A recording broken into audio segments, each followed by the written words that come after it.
चलिए, मंगलवार की सुबह इस हफ्ते का पहला कारोबारी सत्र एक एक्सटेंडेड वीकेंड से लौट कर आए हैं और ध्यान रखिएगा, सामने खड़ा है एक बहुत ही ट्रंकेटेड कारोबारी हफ्ता, क्योंकि आने वाले शुक्रवार को फिर एक मार्केट हॉलिडे है।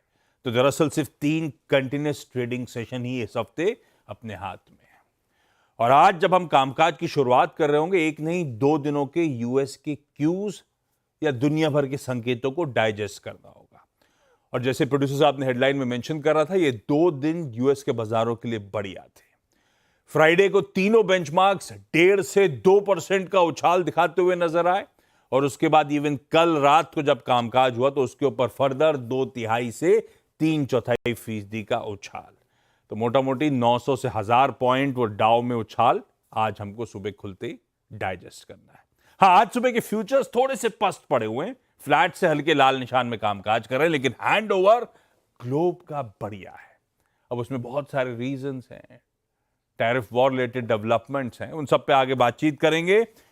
गिफ्ट निफ्टी संकेत दे रहा है कि हफ्ते की शुरुआत बढ़िया मजबूत नोट पे होगी। 450 से 400 पॉइंट के गैप की हम तैयारी कर रहे हैं, यानी कि ऑलमोस्ट 1.5-2% के गैप अप के साथ मंगलवार के सेशन की शुरुआत। ऐसे मिलाइए ग्लोब पर नजर का स्टिंग, रखिए हॉर्माज को स्क्रीन पे। जान लेते हैं इन 2 दिनों के संकेतों में। ये जो 2 दिन अच्छा हैंडओवर आ रहा है अपने पास, उसके पीछे के रीजंस क्या है और डेवलपमेंट्स क्या है। वीरू कॉपी कैट बन के बैठे हुए हैं, देखो आप। लाइए हम दोनों को स्क्रीन पे जरा। मेरी कॉपी आपने नहीं, कॉपी फीकी पड़ती है, अपना तो एकदम डार्क काला है। हाँ, वैसे ही है। पर अंदर का माल एक है, अंदर का माल एक है। और मास मूड कैसा है? गुड मॉर्निंग आशीष। मूड तो अच्छा है फिलहाल के लिए, वो बताना ज़्यादा ज़रूरी है, क्योंकि फिलहाल के लिए मूड अच्छा है, क्योंकि काफ़ी सारे जो है टैरिफ, जो बड़ी बड़ी बातें करी गई थी, उस पर अब स्केल बैक होता हुए नज़र आ रहा है ट्रंप एडमिनिस्ट्रेशन की तरफ से। तो अब उस पर भी कितना भरोसा किया जाए, वो भी तो take it as it comes वाला सिचुएशन है।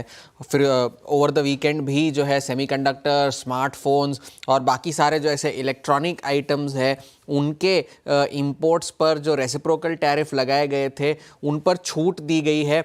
मगर ये उन्होंने फिर बाद में डोनाल्ड ट्रंप और खुद हावर्ड लुटनिक जो कॉमर्स सेक्रेटरी, उन्होंने ये सफाई दी है कि ये सिर्फ फिलहाल टेम्पररी है। ये जो 20% का फेंटेनल रिलेटेड टैरिफ है वो तो अभी भी जारी है, और जो है उसे सिर्फ एक अलग टैरिफ बकेट में शिफ्ट किया जाएगा, ये उन्होंने सफाई दी है। और इसकी खासियत ये है कि ये सारे जो स्मार्टफोन्स, कंप्यूटर वगैरह, ये सारे चीन में ही निर्यात, चीन में मैन्युफैक्चर होते हैं। और इन सिर्फ स्मार्टफोन्स और लैपटॉप को ही देखें तो 2024 में लगभग $100 बिलियन के इंपोर्ट्स चीन से करे गए थे यूएस के द्वारा। तो ये तो रही सेमीकंडक्टर्स की बात। काफ़ी सारे सेक्टर्स पर डोनाल्ड ट्रंप ने सफाई दी है। ऑटो सेक्टर को लेकर उन्होंने कुछ कहा कि भाई मैं इन सारी कंपनियों की थोड़ी सी मदद करना चाहता हूं। ये उन्होंने कहा क्योंकि उन्हें वक्त चाहिए कि वो थोड़ी सी अपनी मैन्युफैक्चरिंग जो है यूएस में शिफ्ट करे, उसमें टाइम लगेगा। तो हॉर्मास की अंग्रेजी में कहावत है, हु ब्लिंक्ड फर्स्ट। अपने कहते चाचा डर गए, चाचा डर गए। धीरे पटरी पे आ रहे हैं चाचा। बिल्कुल आ रहे हैं। हाँ। और तो वहाँ पर उन्होंने ये कहा, तो इस वजह से सारे जो ऑटो स्टॉक्स थे, फोर्ड हो चाहे जनरल मोटर्स हो, स्टेलांटिस हो, इन सब में बढ़ोतरी देखने मिली हमें कल के सेशन में। और आज सुबह भी एशिया के जो सारे ऑटो जो कंपनीज है, चाहे वो ह्यूंडई हो चाहे किया हो, उन सब में भी, टोयोटा हो, उनमें भी बढ़त हमें देखने मिल रही है। लेकिन फार्मा सेक्टर पर जो उन्होंने अब तक कोई टैरिफ अनाउंस नहीं करा था, जो चेतावनी देते रहे थे, उस पर अब जांच शुरू हो गई है सेक्शन 232 के अंतर्गत। तो वहाँ पर नज़र बनाए रखने की ज़रूरत होगी। मगर इस सारे टैरिफ के ड्रामे की वजह से जो है बिजनेस सेंटिमेंट काफ़ी हिट हुआ है। 5 छोटे बिजनेसेस ने डोनाल्ड ट्रंप के खिलाफ मुकदमा कर दिया है। उन्होंने ये कहा है कि ये जो इकोनॉमिक इमरजेंसी का नाम लेकर उन्होंने टैरिफ लगाए हैं वो गलत है, क्योंकि ट्रेड डेफिसिट होना इकोनॉमिक इमरजेंसी नहीं कहलाया जा सकता। और ये जो डोनाल्ड ट्रंप ने अपने अधिकारों का गलत इस्तेमाल किया है उसे गैर कानूनी डिक्लेयर किया जाए और ये सारे टैरिफ्स वापस लिए जाए, ये इस केस में कहा गया है। तो आगे इस पर क्या होता है वो भी नजर रखने वाली बात होगी। शुक्रवार को सारे बड़े बैंकों के नतीजे भी आए थे, वो नतीजे भी ऐसे थे, अनुमान से बेहतर थे लगभग सारे, मगर कोई उनकी बात नहीं कर रहा क्योंकि सारा फोकस इसी पे रहा है। मगर इन सारे बैंकों के अच्छे नतीजों की वजह से भी डाउ में थोड़ा सा सेंटिमेंट बूस्ट हुआ था। अगर आप देखें तो बॉन्ड यील्ड्स में थोड़ी सी जो है कूल ऑफ देखने मिल रहा है, क्योंकि एक वक्त पर शुक्रवार को लगभग 4.57 तक पहुंच गए थे बॉन्ड यील्ड्स, अब वो 4.36 पर आ गए हैं 10 ईयर के। डॉलर इंडेक्स अभी भी 100 के नीचे बना हुआ है। और ये जो खबरें चल रही थी कि फॉरेन इंस्टीट्यूशंस ने यूएस ट्रेजरीज को बेचा है जिस वजह से बॉन्ड मार्केट में ये थोड़ी सी उथल पुथल, तो स्कॉट बेसेंट जो कि उनके ट्रेजरी सेक्रेटरी है उन्होंने ये इस बात का खंडन किया है कि ऐसी कोई बात नहीं है। पिछले हफ्ते जो 10 ईयर 30 ईयर के बॉन्ड ऑक्शंस हुए थे उसमें फॉरेन इन्वेस्टर डिमांड काफ़ी अच्छी थी, ये उन्होंने कहा। और हमारे पास काफ़ी ऐसे हथियार है कि बॉन्ड मार्केट में अगर कोई थोड़ी सी भी इंस्टेबिलिटी हुई तो उसे हम संभाल सके। तेल की कीमतों में थोड़ा सा उछाल देखने मिल रहा है, ब्रेंट अभी अब $65 के पार निकल गया है। और गोल्डमैन सैक्स ने लेकिन ये चेतावनी दी है कि जो ऑयल सरप्लस है वो 2026 तक जा सकता है, ये गोल्डमैन सैक्स ने कहा है। और सोने की कीमतों ने 3260 का जो रिकॉर्ड हाई बनाया था, अभी भी उन लेवल्स के आसपास ही कामकाज सोने की कीमतों में भी जारी है। इस हफ्ते काफ़ी सारे नतीजे आने हैं, नेटफ्लिक्स के जेरोम पावल का बयान आने वाला है बुधवार को, तो वहाँ पर नज़र होगी। रिटेल सेल्स का डेटा आने वाला है, कंज्यूमर सेंटिमेंट का डेटा काफ़ी ख़राब था मगर नज़रें वहाँ पर नहीं है। नज़रें अब इस पर है कि डोनाल्ड ट्रंप ऑटो को लेकर क्या करते हैं और फार्मा और सेमीकंडक्टर्स को लेकर क्या करते हैं। फिलहाल के लिए हैंडओवर अच्छा है। हैंडओवर अच्छा है, थोड़ा सा नरम पड़ना अच्छी खबर है। ऐसे ही मैं वीकेंड पे पढ़ सुन रहा था भाई, कई लोग ये कहते हैं कि ट्रंप का जो टैरिफ का टेरर है वो खत्म है, अब उसके आफ्टर शॉक्स लेकिन जरूर देखने को मिलेंगे। एक लॉजिक सही लगा मुझे कि जैसे वीरू की भाषा में होता है ना, सपोर्ट और रेजिस्टेंस, वो अपने हाथ में टैरिफ के फ्रंट पे 10% का बेसलाइन लगा रखा है सब पे, 26% अपन पे लगाया था उन्होंने।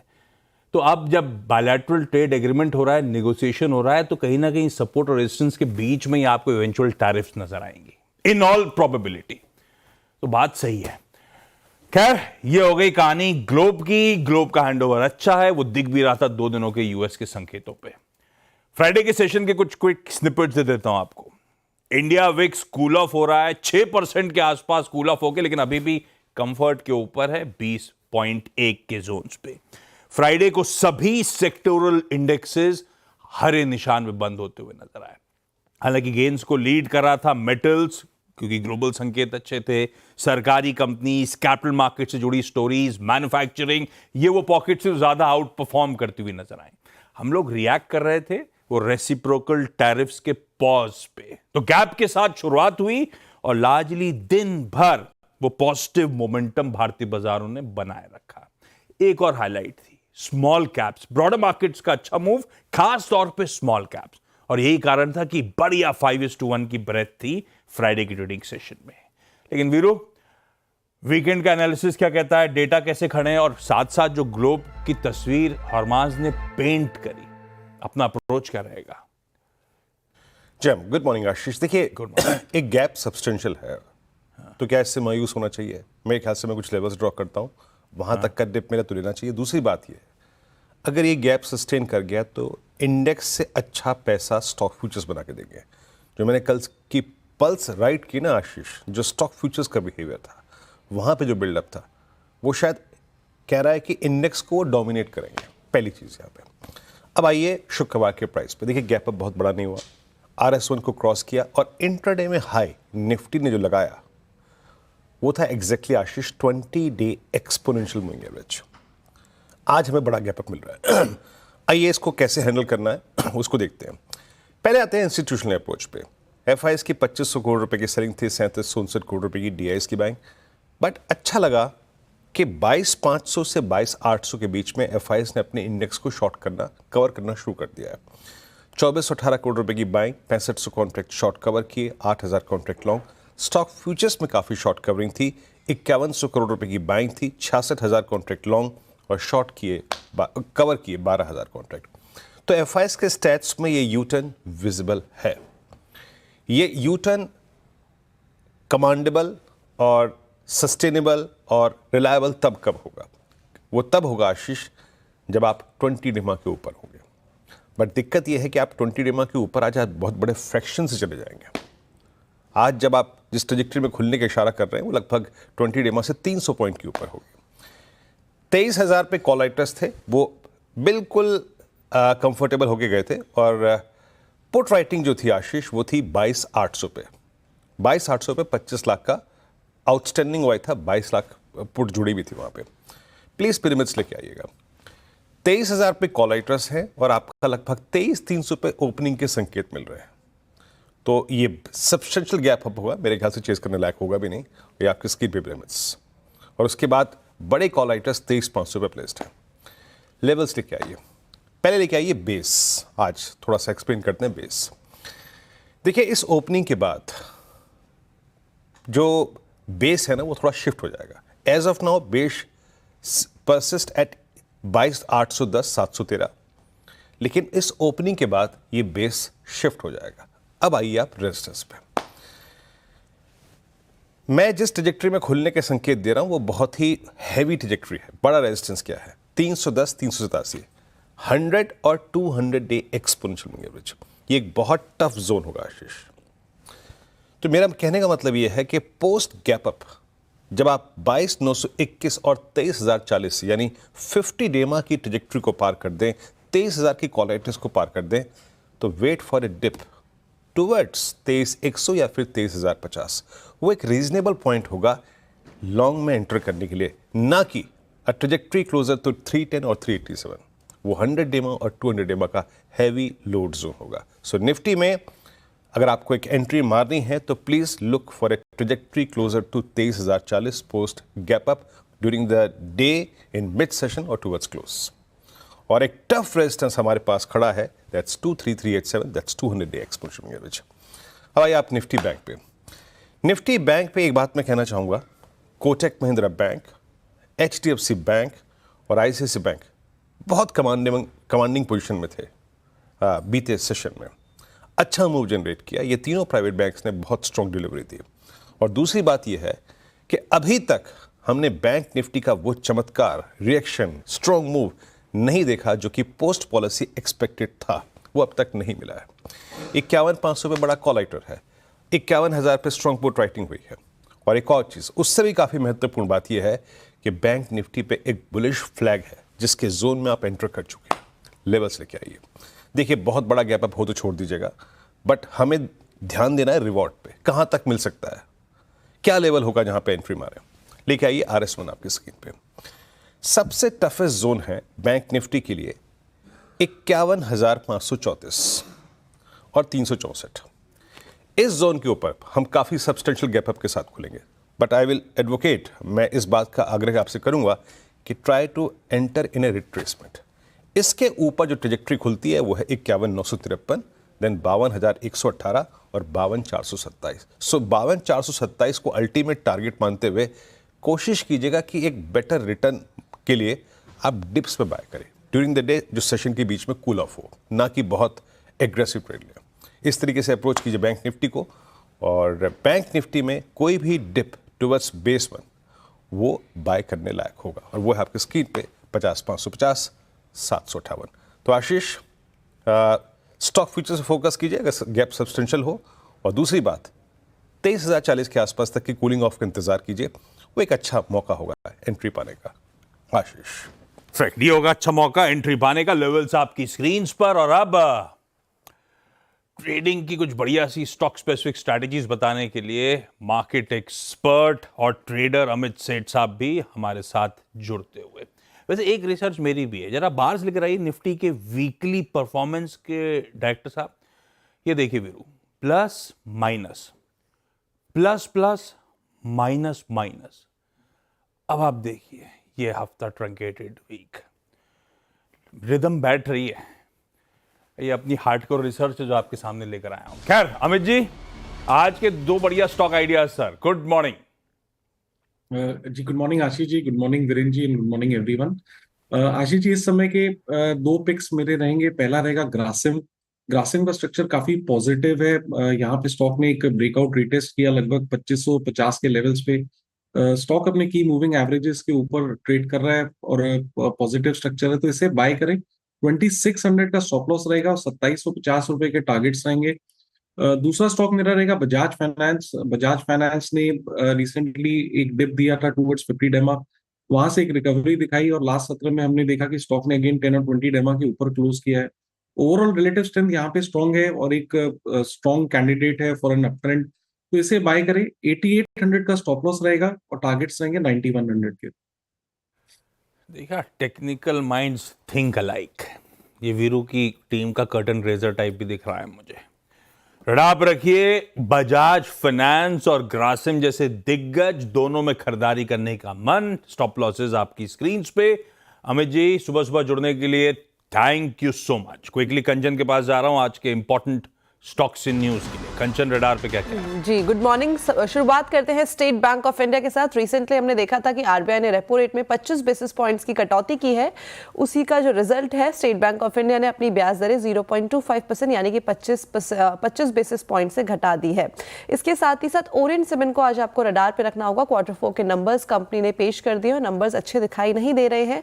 रेवेन्यू की बात करी जाए तो यहाँ पे भी हमें एक कटौती देखने को मिली है। 825 करोड़ पे रेवेन्यू जो है वो आके रजिस्टर हुआ है। इसी तरीके से नेट प्रॉफिट में भी हमें एक अच्छा खासा पेन आता हुआ दिखाई दिया है। कंपनी का एबिटा और मार्जिन्स भी यहाँ पे काफी ज्यादा कॉन्ट्रैक्ट होते हुए दिखाई दिए हैं। मार्जिन्स तो 5% तक यहाँ पे दबाव के साथ आए हैं। एनसीएल इंडस्ट्री के Q4 के अपडेट्स आ गए हैं, जहाँ पे केवल सीमेंट का जो प्रोडक्शन है और सेल्स है उसमें हमें बढ़त देखने को मिली, लेकिन बाकी के जो सारे के सारे फ्रंट्स हैं वहाँ पे जो नंबर्स हैं वो काफी ज्यादा इस टाइम पे नेगेटिव साइड में आए हैं। सीमेंट प्रोडक्शन 8% बढ़ा है, सेल्स 7% बढ़ी है। वहीं अगर बोर्ड के प्रोडक्शन और सेल्स की बात करी जाए तो वहाँ पे 5% और 6% रिस्पेक्टिवली हमें कटौती देखने को मिली है। आरएमसी प्रोडक्शन सेल्स में 14% का डाउन ट्रेंड है और वहीं पे डोर का प्रोडक्शन और सेल्स भी हमें 23% तक घटता हुआ दिखाई दिया है। जेके सीमेंट आज आपके रडार पे होना चाहिए, बिकॉज 24 मई को होगी कंपनी की बोर्ड बैठक, जहां पे कंपनी जो है वो एनसीडी के जरिए 500 करोड़ जुटाने पर विचार कर सकती है। जाइडस लाइफ साइंस और इसके अलावा बाकी के जो फार्मास्यूटिकल कंपनीज है रडार पे, बिकॉज सबसे पहले जाइडस लाइफ साइंस का बता देती हूँ। जेफ्लाकॉर्ड जो दवा है उसको यूएस एफडीए की मंजूरी मिल गई है। बेसिकली जो मसल्स में प्रॉब्लम होती है यंग लोगों पे, उसको ट्रीट करने के काम आती है। ऑरबिंदो फार्मा बिकॉज रेवारक्जुबिन जो दवा है उसके प्रोडक्शन के लिए और सेल्स के लिए यूएस एफडीए की यहाँ पे मंजूरी मिल गई है। हमारे जो नर्व्स में ब्लड क्लॉटिंग होती है उसको ये ठीक करने के काम आती है। Macrotech developer because Lodha brother के बीच में जो हमें एक फाइट देखने को मिल रहा था वो इशू अब रिजॉल्व हो गया है। ब्रांड को लेके बेसिकली ये फाइट थी, अब ये रिजॉल्व होती हुई दिखाई दिए थे। कुछ रडार्स आज आपके रडार पे। ये सब स्टॉक्स रखिए रडार पे। इनमें से फार्मास्यूटिकल्स के नाम लिए खबरों के चलते तो एक ब्रोकरेज रिपोर्ट भी दरअसल एक फार्मा स्टॉक्स पे आज लाइए जरा ब्रोकरेज का स्टिंग। और रिपोर्ट है अजंता फार्मा पे दिग्गज फॉरेन ब्रोकिंग हाउस जेफरीज की। इनिशिएट कर रहे हैं बाय 2850 के टारगेट्स के साथ, यानी कि फ्राइडे के क्लोज से डबल डिजिट गेन, मेरे ख्याल से 11-12% के आसपास का अपसाइड जेफरीज मान के चल रहा है इस काउंटर में। इनका कहना है ये कंपनी 70% अपने revenues high entry barrier branded generic market से कमाती है, इंडिया, एशिया और अफ्रीका। तो इसके पीयर्स के मुकाबले इसका ज्योग्राफिकल मिक्स सुपीरियर है, बड़ा फोकस अप्रोच है और इन की मार्केट्स के लिए एकदम टेलर मेड स्ट्रैटेजीज हैं, जिसके चलते उनका मानना है कि तगड़ा फ्री कैश फ्लो जनरेट करती हुई नजर आएगी। उनका कहना है कि आने वाले 2 सालों में मुनाफे का सालाना दर से बढ़त होगी 19% की CAGR ग्रोथ। इसीलिए अजंता फार्मा उनको पसंद आ रहा है। ब्रेक लूं, ब्रेक पे जाते आते वीरू एक इमेज के साथ छोड़े जा रहा हूं। देखी थी इस वीकेंड इमेज, ये बताइएगा आप। उसके ब्रेक के उस पार दिखाता हूं ये इमेज है काई की आपको।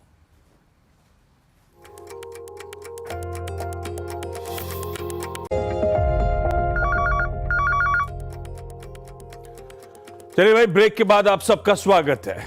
आज कमोडिटी कॉल्स में जुड़ रहे हैं अहमदाबाद से कुंवरजी ग्रुप के डायरेक्टर रिसर्च रवि देओरा साहब। Ravi ji good morning.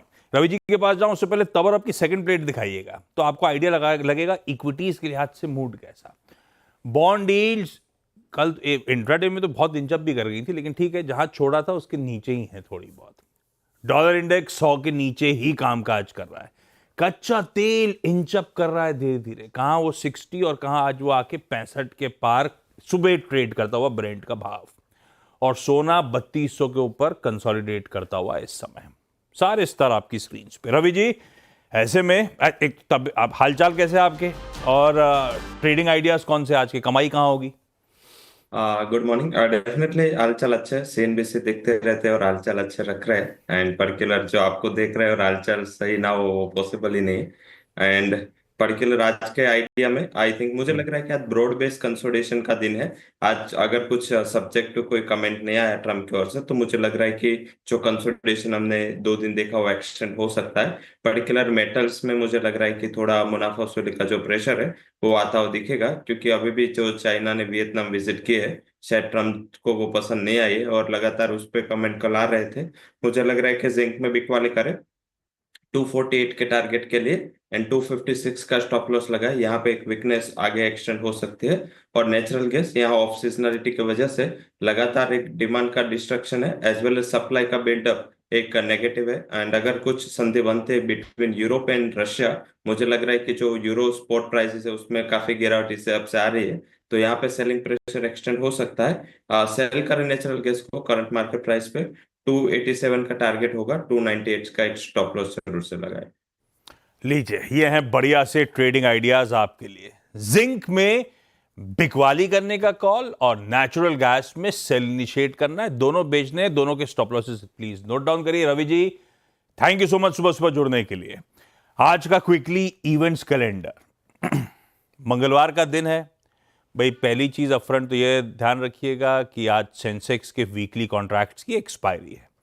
हमारा दोपहर 12 बजे होलसेल इन्फ्लेशन और शाम 4 बजे रिटेल इन्फ्लेशन का नंबर आएगा, प्लस हमारे वैसे आज बैलेंस ऑफ ट्रेड का नंबर आएगा।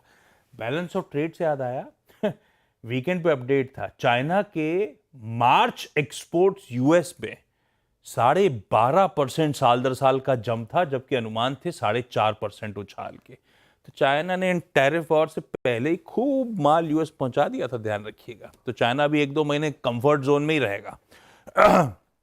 आईएमडी यानी कि हमारा इंडिया मेट्रोलॉजिकल डिपार्टमेंट आज 3 बजे प्रेस कॉन्फ्रेंस करने वाला है। स्काईमेट ने बता दिया लॉन्ग टर्म पीरियड एवरेज में मॉनसून कैसा रहेगा, 103% की बात करी थी। आज आईएमडी बताएगा अपने को उनके लिहाज से क्या फोरकास्ट है साउथ वेस्ट मॉनसून का। रिजल्ट्स आने हैं आज। ICICI Prudential life insurance, ICICI general insurance, GM breweries, IREDA और मैक्स इंडिया के नंबर्स आ जा रहे होंगे। हेक्सावेयर टेक्नोलॉजीज 6.25 रुपए का एक्स डिविडेंड हो रहा होगा। क्वेस्ट कॉर्प, वो धंधे को 3 में बांटना था, आज स्पिन ऑफ की एक्स डेट है, आज एडजस्टमेंट्स हो रहे होंगे। एफएनओ बैन में 4 स्टॉक्स हैं, बिरला सॉफ्ट, हिंदुस्तान कॉपर, मणप्पुरम और नाल्को। आज थाईलैंड के बाजार बंद हैं। कनाडा का इन्फ्लेशन प्रिंट आ रहा होगा, टैरिफ वॉर के बाद देखने लायक होगा, वहां पे अपडेट्स आने शुरू होंगे। यूएस का रेड बुक आ रहा होगा। यूएस में आज भी दिग्गज बैंक्स के नतीजे हैं, किसी bank of America, city group वगैरह के। वीरू ध्यान दीजिएगा और दिल्ली वाले ध्यान दीजिएगा। दिल्ली वाले क्या, हम सबके लिए इंपॉर्टेंट हो जाता है। टर्मिनल 2 से अब कोई फ्लाइट्स ऑपरेट नहीं होंगी, वो मेंटेनेंस में जा रहा है। सारी इंडिगो की, अकाशा एयर की फ्लाइट्स दूसरे टर्मिनल्स में शिफ्ट करी जा रही है। ध्यान रखिएगा आप लोग जो ट्रैवल कर रहे हैं। सुप्रीम कोर्ट आज सुओ मोटो वो रिज्यूम करेगा दरअसल हियरिंग कि लोकपाल की अथॉरिटी है हाई कोर्ट जज के अगेंस्ट में कंप्लेंट्स एंटरटेन करने की या नहीं। आज वर्ल्ड आर्ट डे है और आज भाई साहब बंगाली न्यू ईयर है। शुभो नोबोबर्षो, शुभो पॉयला बोईसाख आप सबको, हम दोनों की तरफ से। वीरू, पता चला वो इमेज का? मुझे आशीष कोई डिफेंस सिस्टम लग रहा था ये, बाकी तो बात सही कर रहे हो। पता है वीकेंड पे ये है हमारा MK2A laser directed energy weapon. हमने टेस्ट सक्सेसफुली वीकेंड पे टेस्ट फायर करके दिखाया है। इंडिजियसली डिजाइन्ड और डेवलप्ड। ये बेसिकली अपन बचपन में कॉन्ट्रा खेलते थे वीरू, तो उसमें एक गन की पावर आती थी लेजर वाली। लेजर ये लेजर गन है अपनी। और हिंदुस्तान चुनिंदा कंट्रीज में ख्याल सिर्फ यूएस, रशिया और चाइना के पास ये टेक्नोलॉजी, और अब अपनी बारी हमारे पास भी ये लेजर गन आ चुकी है। इसको सक्सेसफुली हमने वीकेंड पर टेस्ट फायर करके दिखा दिया दुनिया को। खैर, इस नोट पर एक काम करा जाए, प्रोग्राम समेट लिया जाए। छोड़े जा रहा हूं गिफ्ट निफ्टी के डिसेंट नहीं अच्छे ही संकेतों के साथ 450 पॉइंट के गैप के साथ शुरू होंगे। ब्रेक ले रहे हैं, मॉर्निंग कॉल में इतना ही। ब्रेक के उस पार आज का सीधा सौदा। नमस्कार।